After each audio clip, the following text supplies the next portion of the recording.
Assalamualaikum warahmatullahi taala wabarakatuh dan selamat sejahtera. Baiklah, pada hari ini kami akan meneruskan siri wacana sastra yang ke-7 bersama dengan tetamu khas kami, iaitu penulis hebat Cikgu Rosli K. Matari. Namun begitu, sebelum kami memerlukan wawancara, adalah lebih eloknya sekiranya kita mengenali terlebih dahulu Cikgu Rosli K. Matari. Kita ingat semua duk terbayar mari rupa wajah demo hadir dalam mimpi nyodok kenyik mata dok lapan jari rasa super demo ada turut kawegi mungkin tak dok. Baik, Assalamualaikum warahmatullahi taala wabarakatuh. Bersama dengan saya panel kedua kita. Baiklah Dam. Saya terus pada soalan lah. Boleh Doktor ceritakan sedikit sebanyak mengenai penulis kita Cikgu Rosli K. Matari. Okay, bismillahirrahmanirrahim. Assalamualaikum warahmatullahi wabarakatuh dan selamat pagi. Bercakap tentang Rosli K. Matari ini, Rosli K. Matari ini yang saya kenali, beliau merupakan seorang guru, dan dalam waktu yang sama beliau merupakan penyair yang saya rasa kalau di Kelantan itu,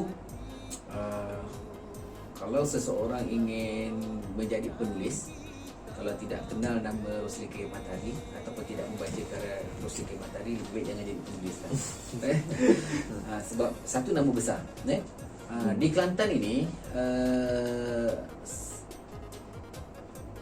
apa yang boleh saya rumuskan, memang adalah rumah atau ranah kepada kekuatan penyair-penyair di Malaysia. Jadi maksud saya di sini, kalau kita nak tengok dalam konteks satu kelompok atau satu jumlah penyair-penyair yang ada di Malaysia, paling ramai penyair itu berada di Kelantan, tanah sekebun bunga.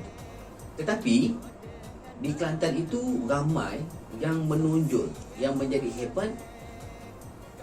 Kalau nak dalam konteks penyair-penyair di Malaysia, sebagian besarnya pun Kelantan juga. Contohnya kalau kita dapat ataupun apa yang boleh saya senaraikan contoh untuk membayangkan kekuatan penyair Kelantan, khususnya yang akan digerakkan ataupun yang akan saya kaitkan dengan Rosli K. Matari nanti, ialah Din Sweetin, Rahmidin Zahri, apa tu, Mokhtar Awang, dan ramai lagi lah, ramai lagi, sehingga kepada penyair-penyair yang muda hari ini, Salman Sulaiman dan sebagainya. Itu memang antara tokoh-tokoh penyair yang hebat. Baik, berbalik kepada Rosli K. Matari, oleh sebab Rosli K. Matari ini seorang guru yang memang ijazah pertamanya ialah kesusastraan Melayu. Jadi dengan asas itu dan gerakan-gerakan berpersatuan yang hebat di Kelantan, sebenarnya telah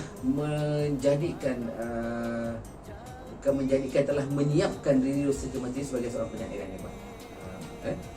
Walaupun Rosli K. Matari ini tidak banyak kumpulan puisi, tetapi 3 atau 4 kumpulan puisinya itu telah berjaya meletakkan diri sebagai penerima Siri Award. Jadi bayangkan, untuk mendapat gelaran ataupun untuk menerima anugerah Siri Award ini bukan sesuatu yang mudah. Contohnya, saya pun bukan nak kata saya yang terbaik lah. Saya sekurang-kurangnya saya ada 7 kumpulan puisi, dan begitu juga penyair-penyair yang sebelum ini. Tetapi penobatan Rosli K. Matari itu sebagai penerima Siri Award hanya dengan berbekalkan 4 kumpulan puisi. Dan itu menunjukkan bahawa tahap pemikiran Rosli K. Matari terhadap puisi Melayu sebenarnya sangat-sangat tinggi. Baik, itu dari segi umum kita melihat kekuatan ataupun kelebihan yang ada pada Rosli K. Matari. Tapi bila bercakap kepada kumpulan-kumpulan puisinya, puisi-puisinya, Rosli K. Matari ini memang antara orang yang di secara peribadi saya melihat orang yang sangat berahsia tentang puisi. Dia tak macam penyair-penyair lain yang puisinya banyak tersiar dalam Dewan Sastra, Dewan Surat Khabar dan sebagainya tadi. Tapi bila sesekali puisinya tersiar, malah dalam setahun nak baca puisi Rosli K. Matari dalam bentuk eceran pun susah. Tapi bila dia keluar sekali, memang kita tahu power gila. Itu Rosli K. Matahari. Jadi, dan terkait dengan itu, sukalah saya nak katakan bahawa latar belakang pendidikan itu menyebabkan Rosli K. Matahari sangat rigid ketika ingin menghasilkan sebuah puisi. Pemilihan perkataan, kemudian bagaimana nak digabungkan menjadi ayat dan seterusnya perenggan, kalau kita lihat sangat-sangat terkawal sifatnya. Malah kalau kita baca puisi-puisi Rosli K. Matahari, puisi dia tak panjang-panjang, puisi dia pendek-pendek dan kurus saja. Tetapi kurus dan pendek itulah bagi saya sangat tinggi nilai sentuhannya. Dan inilah kehebatan Rosli K. Matahari. Dan apatah lagi sekarang apabila Rosli dia bersara, beliau dah bersara, dan saya difahamkan tu sekarang ni beliau dah mula menggerakkan pengalaman berpuisi itu kepada anak-anak muda di Kelantan. Jadi saya harap usaha yang dibuat oleh Rosli K. Matahari untuk melahirkan penyair-penyair hebat Kelantan mudah-mudahan berjaya lah. InsyaAllah. Sekiranya itu saja tentang Rosli K. Matahari. Dan sebenarnya saya panggil dia abang. Panggil abang sebab saya pun banyak belajar dengan Rosli K. Matahari. Waktu saya kecil-kecil dulu, saya memang menganggap Rosli K. Matahari sebagai salah seorang guru puisi yang terbaik di Malaysia. Okey, terima kasih. Assalamualaikum warahmatullahi wabarakatuh. Baiklah, begitulah serba sedikit latar belakang berkaitan dengan Cikgu Rosli K. Matahari. Tanpa melengahkan masa, kami akan memulakan sesi wawancara dengan pertanyaan daripada saya sendiri berkaitan dengan karya-karya Cikgu. Assalamualaikum Cikgu. Assalamualaikum warahmatullahi wabarakatuh. Baiklah Cikgu. Saya bercakap ya, boleh. Saya pun ucapkan terima kasih dan selamat datanglah ke rumah saya. Dan saya gembira lah dapat membantu para pelajar, mahasiswa untuk mendalami, memahami serba sedikit berkenaan dengan kesusastraan. Jadi abang pun berharap moga-moga juga dapat menjadi pendidik yang berkaliber. Amin. Terutama memperkenalkan, memperkembangkan minat sastra kepada para pelajar, sebab dalam hidup ini bukan segala-galanya kita perlu pada alatan atau perkakas atau mesin. Tidak, sebab manusia ni kita hidup kan, kita ada nurani, roh, jiwa, dan di luar kita lah material. Jadi bukan segalanya tu hidup ni bergantung pada material, demikian. Tapi juga ada sesuatu yang harus diisi dengan nilai murni, ya, keinsafan, kesedaran, kebaikan, kebahagiaan dan juga kemuliaan yang datang dari nurani dari dalam. Jadi salah satu signifikan ini adalah diisikan oleh kesastraan. Ya. Ada soalan lagi? Baiklah Cikgu. Bagi pertanyaan yang pertama, saya ingin bertanya berkaitan dengan karya-karya Cikgu, iaitu seperti Non Bulan, Cahaya Langit Meratap dan Matahari Itu Jauh. Boleh saya tahu mengapakah Cikgu cenderung memilih untuk menggunakan unsur alam sebagai tajuk sesuatu karya Cikgu? Okey. Satulah hakikat ini mungkin ada tiga perkara.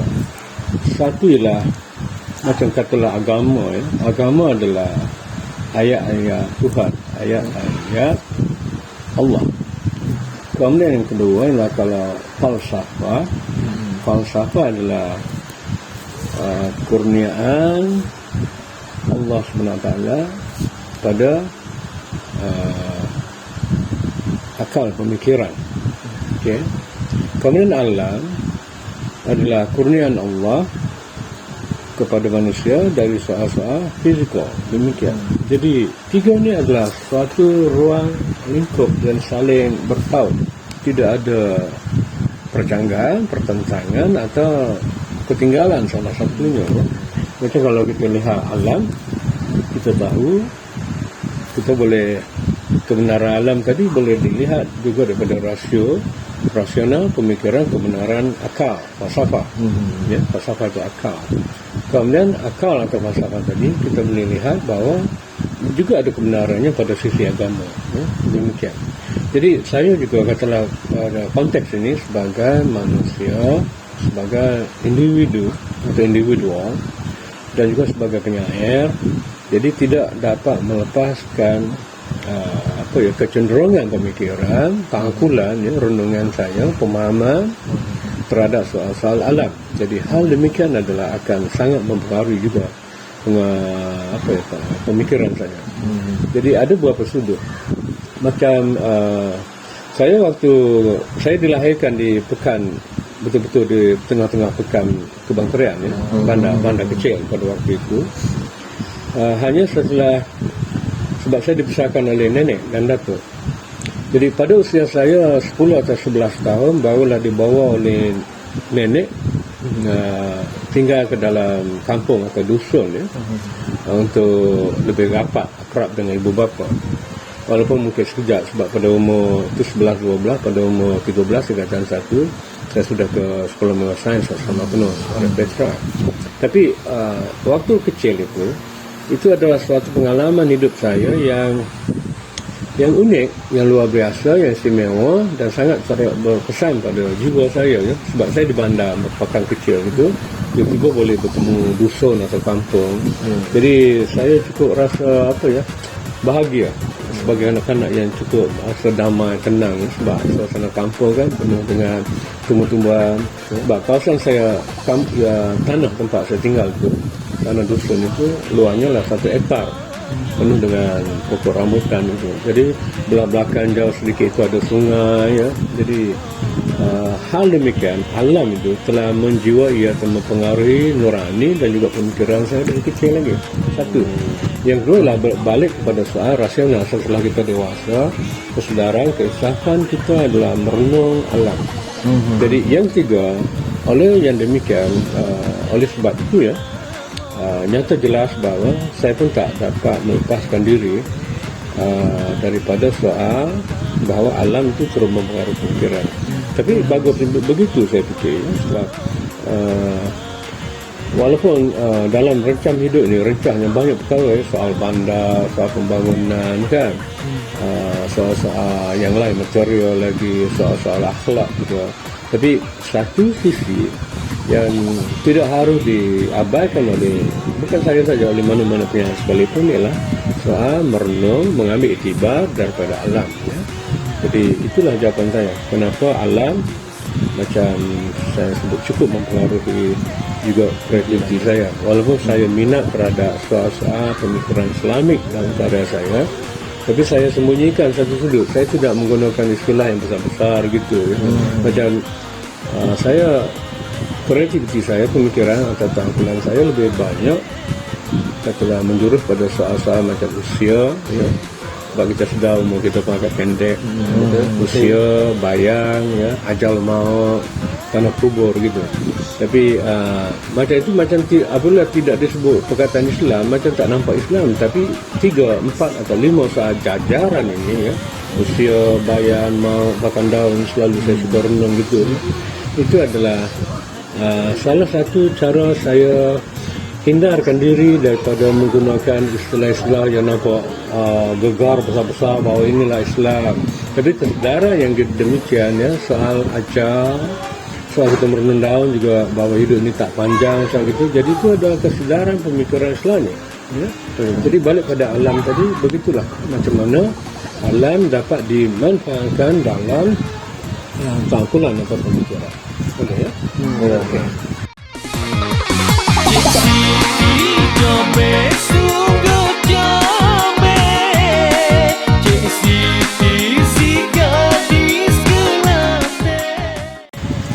Terus pada soalan kedua, cikgu. Ya.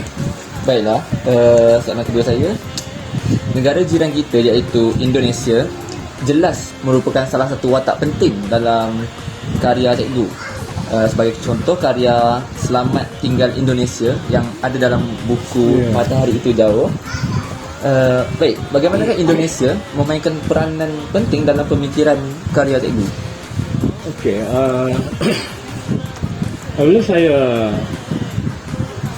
melakukan perjalanan ke Indonesia di Sumatera itu, bermula dari Medan, ya, kemudian lewat saya tak ingat secara tersusun lagi. Lewat macam si Pisu-Pisu, Kaban Jahe, Penatapan, Brastagi, Samosir, ya, Danau Toba itu. Jadi itu adalah perjalanan yang melalui Indonesia keseluruhannya, total 100%. Okey. Apa yang terisi di dalamnya adalah hal-hal watak Indonesia, sosial budaya, alamnya, latarnya itu adalah Indonesia, ya. Paginya Indonesia, hujan malam pun Indonesia, begitu. Jadi itu yang saya alami. Jadi itu yang mempengaruhi kepekaan pemikiran. Jadi oleh sebab itu Matahari Tujau adalah rakaman perjalanan menyusur itu dari Medan sampai ke sampai ke Samosir dan Toba juga. Jadi itu saya tulis sebenarnya Matahari Tujau ini semacam novel sebenarnya, ya, bab-babnya ya berkembang dari awal hingga akhirnya, ada klimaksnya juga begitu di tengah. Itu satu. Yang kedua ialah saya gunakan kreativiti dan tangkulan saya. Tiap-tiap tempat itu harus saya lihat satu nukleusnya. Contohnya katalah kalau Kota Medan, kan itu kota besar, manusianya sangat bergolak, lulu lantaknya, ya, mengejar rupiahnya, sebut macam kadang-kadang mereka tak terindah soal maksiat gitu, kata contoh mana yang tak ada imam lah kan, soal penderitaan, kesengsaraan. Jadi pemikiran itu saya fokus begitu. Tapi kalau macam kata contoh, kalau saya ke Kaban Jahe, lalui itu singgah di masjidnya, ya. Jadi itu bukan lagi kotanya macam Medan, ya. Walaupun kota itu tempat itu besar, tapi masyarakatnya sudah jauh dari Medan, sangat jauh. Jadi saya lihat manusianya ramai yang bersembahyang di Masjid Kaban Jahe, kan. Jadi itu yang macam mencetuskan kreativiti dan tangkulan pemikiran atau renungan saya juga ialah untuk menulis soal-soal Islamik gitu, ya, kesedaran manusia. Kemudian macam kalau Brastagi itu kan pusat dagang. Jadi saya lihat di situ asal saya menulis macam soal pasarnya orang niaga. Tapi betul dialami tu. Yang saya lucu tu adalah makcik tua tu macam nenek kita kan, walaupun saya tua tapi saya lebih muda. Jadi dia panggil saya abang, jadi saya lucu, ya kan? Dia pandai memujuk, ya abang sini beli ni gitu, ya. Macam kisah yang betul saya alami juga lah. Sebab saya bawa anak tu,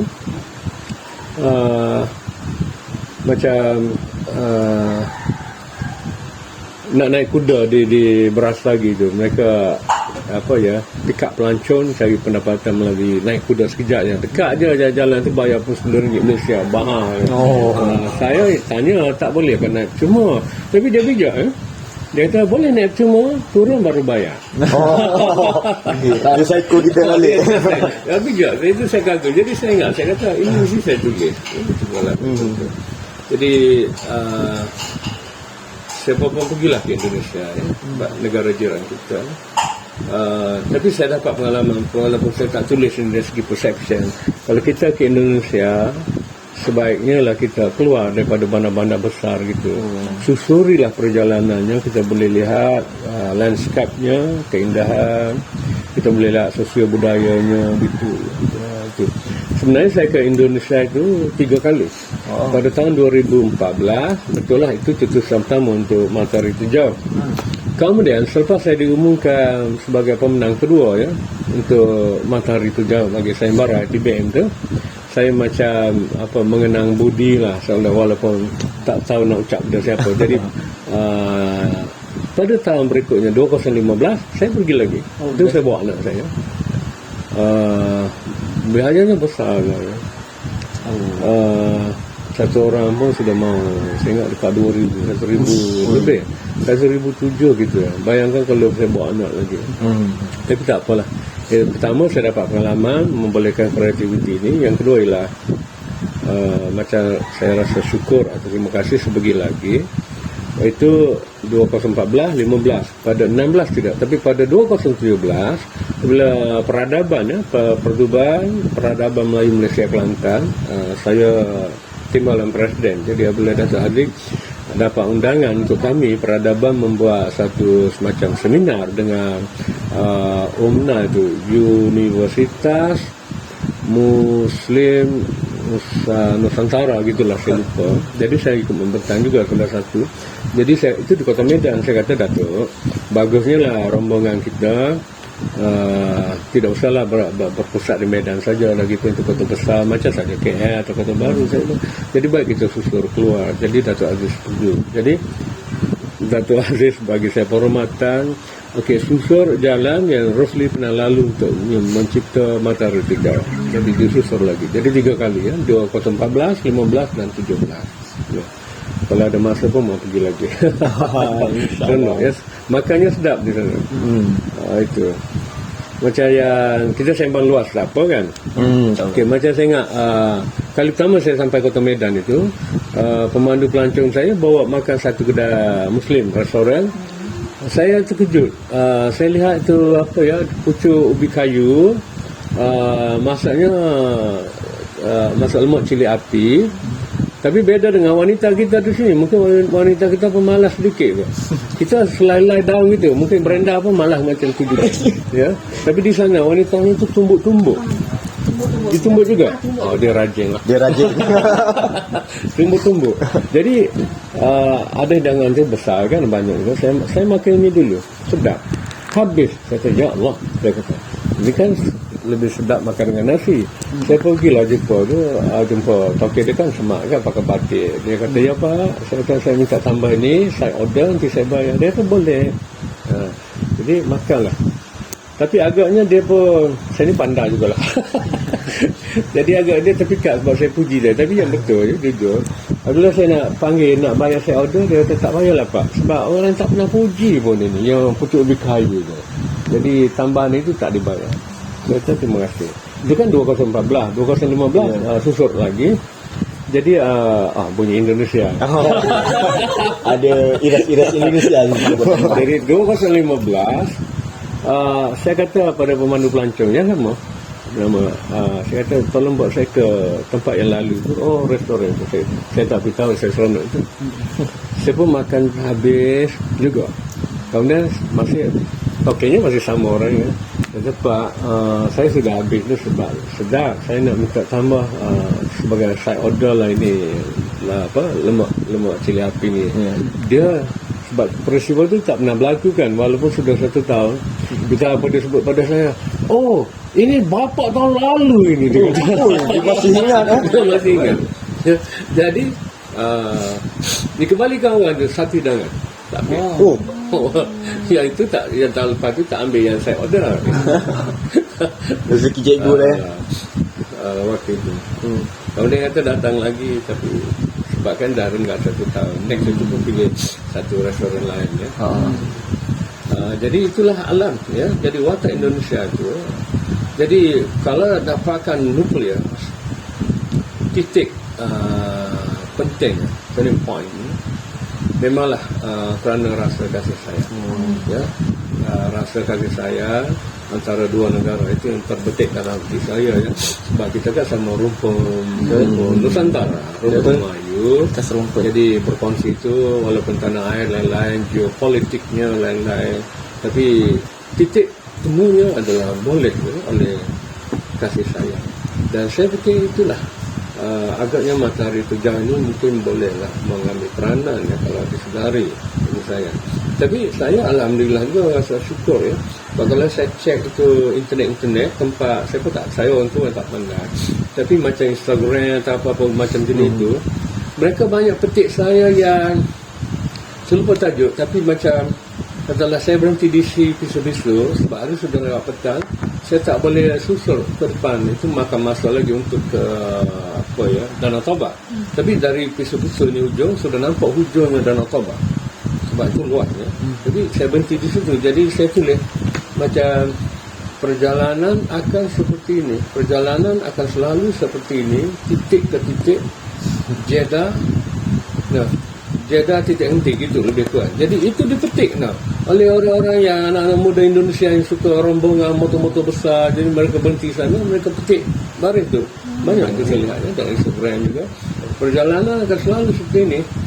macam titik ke titik dia dah henti gitulah. Saya pun tak ingat semua. Jadi mereka macam gembira memetik. Syukur juga lah. Ada yang petik dari matahari jauh untuk ibunya yang meninggal dunia, ada petik untuk kawan-kawan, dan ada satu tu saya terkejut yang matahari bapa Indonesia, ada satu seorang tu besar, dia petik tapi bukan dari matahari itu jauh, dia petik dari, tidakkah kita berada di sana, bapa saya tu, dia petik satu rangkap masuk untuk hari bapa di Indonesia. Nah, saya kadang-kadang rasa lucu juga. Ada satu kalau bab internet ini ada, tapi ni kisah lain luar. Macam saya puisi lama, saya tu siar dalam Dewan Sastra waktu itu. Tajuknya ialah saya lupa tentang tajuk Selepas Kapur Barus. Selepas Kapur Barus. Ini Kapur Barus kan elemen Islam itu, orang mati kan. Jadi saya bayangkan waktu itu satu watak secara ajak selalu datang ke rumah kita, hulur itu, hulur ini, benda-benda ya. Dan semua itu benda-benda yang boleh mengingatkan kita pada kematian. Sehingga akhirnya lepas last akhir tu bila dia letakkan Kapur Barus, tak datang-datang lagi. Jadi saya baca mengapa tidak datang-datang lagi. Jadi Roslan Jome ada petik tu, cantik belaknya, dia masuk ke Kemboja. Tapi yang lucunya ada satu pusat demokrasi Indonesia, dia petik saja itu, agaknya kerana Kapur Barus tu. Masuk itu netizen ya sebut. Yang bawa tu salah satunya Bu dia sebut. Sejak kapan bisa tulis sajak ni? Tak jawab. Kalau nama saya tak ada di situ ya. Saya tak berkembang. Tapi ada lagi yang saya rasa sampai sekarang saya duduk cari tapi saya tak dapat. Ada satu perempuan namanya saya tak pandai sebut, sama ada Charlotte atau mungkin Charlotte ya. Tapi saya lihat dia hebat sebab dia petik Selepas Kapur Barus itu. Katalah dia mesti kalau luar negeri macam mana dia boleh dapatkan bahan.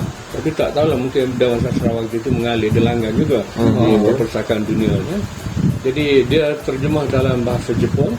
3 dia buat sekaligus. Hebat dia, nanti dia boleh banyak 2-3 bahasa. Mungkin dia salah satu tu ada mungkin dia Jepun atau Cina. Satu lah bahasa Jepun, bahasa Mandarin, satu lagi lah bahasa Inggeris. Selepas Kapur Barus. Saya ingat dalam buku ada nama Variant Dream. Jadi untuk menjawab salah Fikri ni, itulah wataknya, kesedaran di situlah untuk menimbulkan kesedaran kasih sayang antara dua negara. Sebab rumpun kita sama ya sebagai orang Austronesia Nusantara. Betul. Ya. Boleh ya menjawab salah.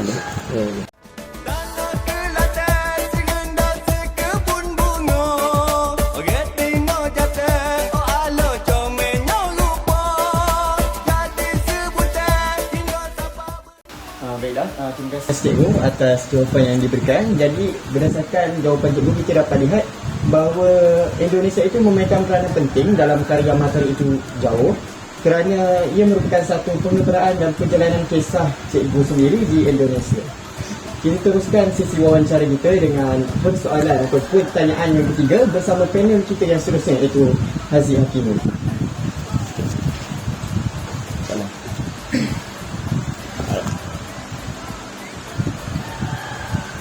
Baik cikgu, kita teruskan persoalan kita yang ketiga ya Bu ya. Berdasarkan puisi yang bertajuk Apakah Harus Ku Jawab pada muka surat 56 di dalam buku Matahari Itu Jauh. Muka surat 56. Boleh cikgu ceritakan sedikit sebanyak makna di sebalik persoalan yang harus cikgu jawab itu?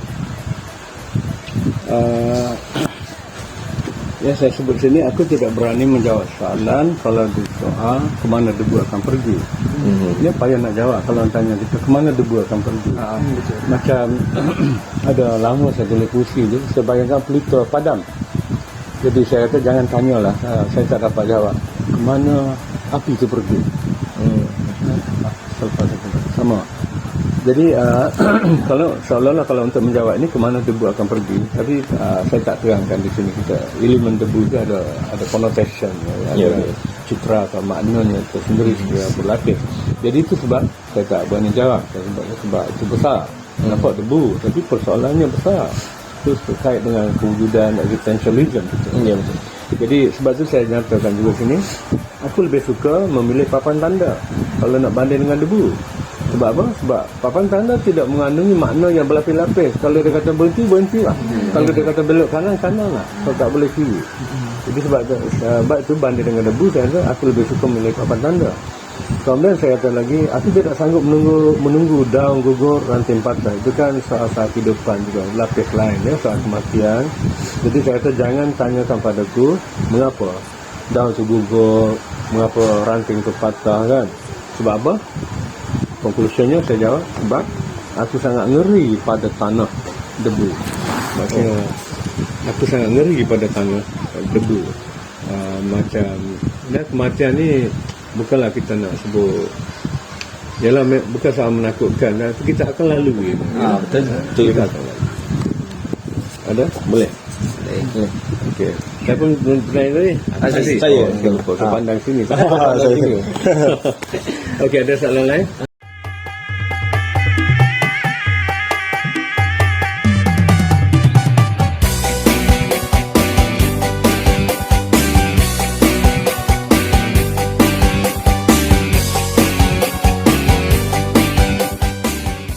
Baiklah, terima kasih cikgu.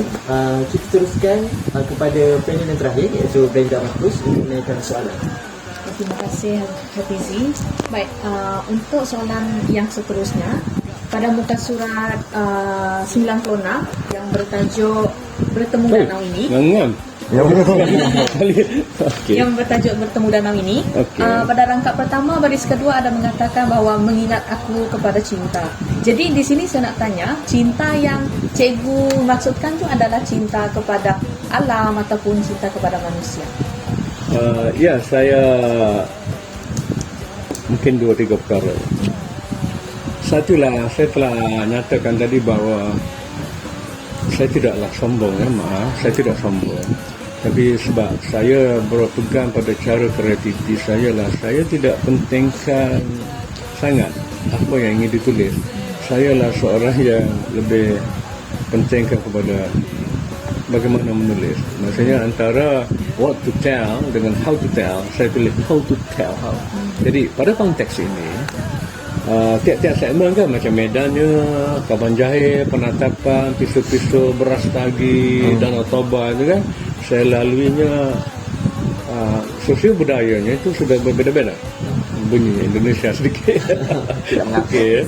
Tapi kalau siapa pun, kalau kita berada di Danau Toba itu kan alamnya sudah romantik.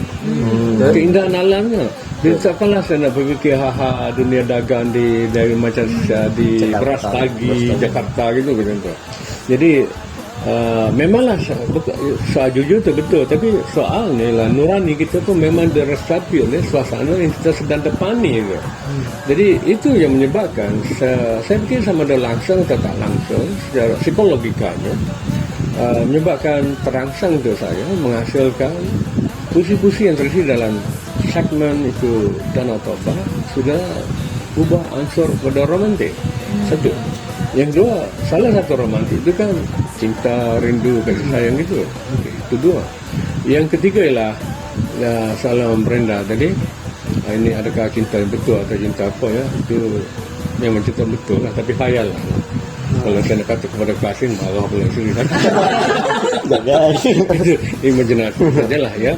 Tapi ada tanggapan lain, saya lupa di mana, dia ambil baris itu, dia hubung kaitkan antara saya dengan ketuhanan itu cinta ini. Tapi kan kita lihat bahawa sesuatu karya ini dia macam lautan, macam samudera dalam, apa pun bebas ditafsirkan. Jadi kita terima sebenarnya. Ya. Tapi bagus juga pemikirannya demikian, saya pun tak sampai begitu. Ya. Boleh ya menjawab? Menjawab. Ada soalan lain lagi? Kiranya cikgu biasanya ambil persekitaran cikgu. Di mana cikgu berada tu, kalau Ilham dah sampai, cikgu tulis je macam mana. Salah satunya dia begitu. Sebab kita kan ada pemikiran kan. Pemikiran ni ada yang kita hakkan di depan kita, tapi ada macam contohnya kalau sendiri tak nampak kita fikir nak kahwin lain tu dia tak nampak, itu pemikiran lain. Jadi pada soalan ini sama ya, saya dedahkan di sini. macam Brenda tanya di sekitar kan, betul ya, kita akan lihat pada lingkungan sekitar atau apa-apa yang telah kita alami ya. Tapi pemikiran ini kadang dia bersifat bebas jauh. Macam contoh ada satu kumpulan saya mungkin sudah lebih, saya ingat 10 tahun kok saya masih simpan satu, tajuknya lah Aboriginal Indo, orang apa, pribumi, suku pribumi orang asli di Australia ya, Darwin sana. Jadi sebab saya membaca membaca luas itu, tak macam mana satu hari saya tercetus soal orang asli pribumi Australia itu. Sebab sedikit tapi saya sudah berhenti dah sebab kreativiti itu mungkin sekitar maka masanya mungkin 4 atau hingga 6 tahun, saya lupa ya, 4 tahun, tapi saya sudah menyimpan, saya sudah close lah itu ya. Jadi jarak menyimpan itu dari dulu hingga sekarang mungkin sudah 10 tahun. Kumpulan atau saya sebut draft manuskrip itu mungkin ada kira-kira mungkin 40 atau 50 puisi, pokoknya boleh dibuat satu kumpulan. Tapi saya pernah lepaskan salah satu daripada manuskrip itu, tajuknya lah saya lupa tajuk, tapi saya lepaskan itu pernah ada dalam kumpulan saya Nun Bulan ya. Saya bayangkan macam orang asli itu, orang tuanya sudah meninggal, jadi dia pergi macam roh gitu. Jadi macam dia sedih lah lihat persekitarannya sudah berubah kan, bukit bukau tak ada lagi, pohon-pohon tak ada lagi, semua sudah jadi pub, sudah jadi itu bangunan, sudah jadi padang golf. Jadi macam dia pesan pada anak cucu dia ya, itu nanti dia sebut dia pun tak mau balik situ lagi. Bahkan dia kata mungkin satu hari nanti kau salah seorang ni mungkin jadi, dia kata mungkin kubur aku besok akan jadi macam subway tu apa ya, kereta bawah tanah. Jadi dia kata mungkin kau akan jadi anak cucu dia, mungkin kau menjadi salah seorang pemandunya. So dia kata jangan bayangkan bahawa aku turut menjadi penumpang dalam kereta api itu. Aku tak sanggup. Aku lebih rela pergi sebagai angin atau sebagai debu gitu. Jadi di sini ya pemikiran dalam kalangan penyair, maksudnya penyair kan manusia yang jenius, tapi kecualikan saya tidak masukkan saya. Jadi pemikirannya ialah berdasarkan tangkulan renungan, berdasarkan pengalaman, berdasarkan kejujuran persekitaran yang dia boleh dapatkan suatu, macam contoh kalau udang gugur, orang awam lihat udang gugur saja, tapi bagi dia itu kematian. Jadi ada insight belakang lagi. Jadi juga kepada suatu ruang lingkup skala yang lebih jauh dan luas gitu ya? Begitu boleh ya. Okey, ada soalan lagi? Baiklah, terima kasih cikgu atas jawapan-jawapan yang diberikan. Sayangnya masa mencuri kita, secara benarnya banyak lagi persoalan yang berada di minda, tapi memandangkan kami perlu mengejar masa. Jadi saya boleh rumuskan bahawa bagi karya Matahari Itu Jauh, pemikiran cikgu banyak dan pelbagai, menjurus kepada tempat-tempat yang cikgu pergi di Indonesia. Sebagai contoh, sekiranya cikgu pergi di suatu tempat yang romantis, cikgu akan melahirkan suatu puisi yang romantis. Dan begitu juga di tempat berdagang. Ya, saya akui.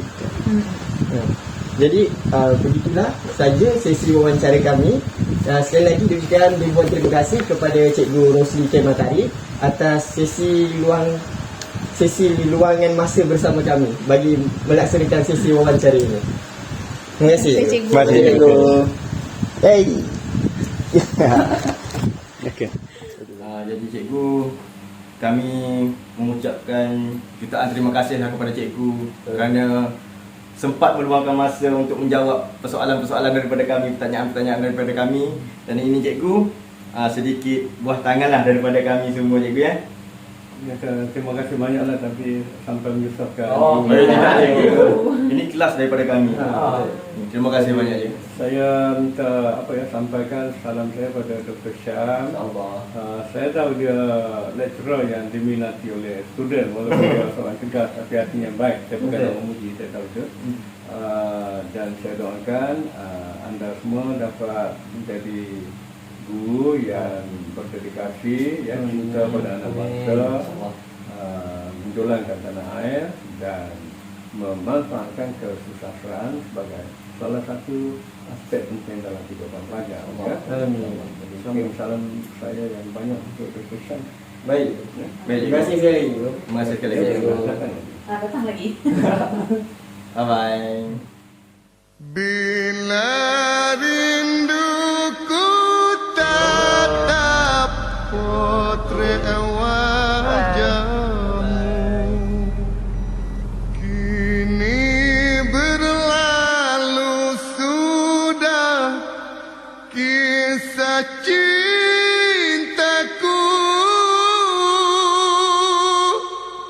Tangis di kalbu, terus merindu. Ku seru namamu di anginan lalu.